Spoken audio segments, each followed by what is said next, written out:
دو دشمن اس انسان کے ساتھ لگے ہوئے ہیں،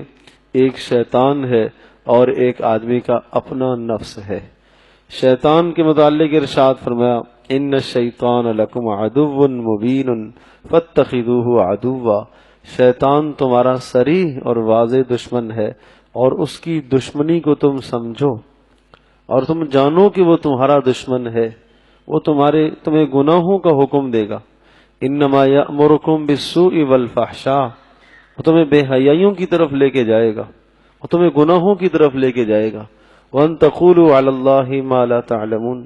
اور تم ایسی ایسی باتیں اللہ کے متعلق کرنے لگ جاؤ گے کہ تمہیں ان باتوں کا علم بھی نہیں ہے، تم اللہ پر الزام اور اللہ پر بہتان تراشی کرنے لگ جاؤ گے۔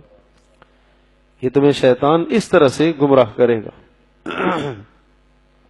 اور شیطان کی محنت کا میدان انسان کا نفس ہے، وہ یہاں محنت کرتا ہے، وہ دن میں انسان کے دل میں گناہ کا خیال اور وسوسہ ڈالتا ہے اور اس کے لیے اندر نفس ہموار ہوتا چلا جاتا ہے، تو پھر وہ شیطان یہ گناہ کا خیال ڈال کر پیچھے ہٹ جاتا ہے، پھر اس کے بعد اس کا نفس اس کو گناہ کی طرف راغب کرتا رہتا ہے۔ کیا پہچان ہے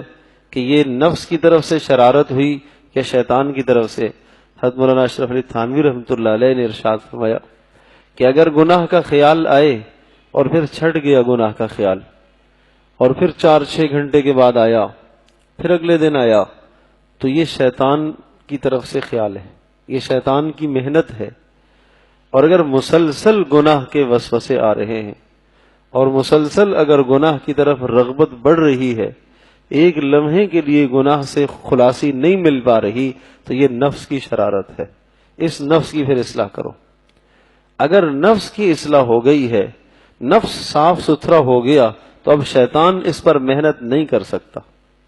الا عبادک منہم المخلصین، اس نے قسمیں کھا کر کہا اے اللہ میں تیرے بندوں کو ورغلاؤں گا، گمراہ کروں گا، ہاں مگر تیرے جو چنے ہوئے بندے ہیں جنہوں نے اپنے نفس کو سنوار لیا، پاک کر لیا، اور جن کے اندر اب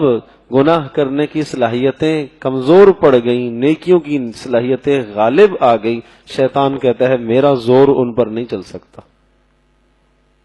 وہ میرے قابو سے نکل گئے، میرا زور ان پر نہیں چل سکتا۔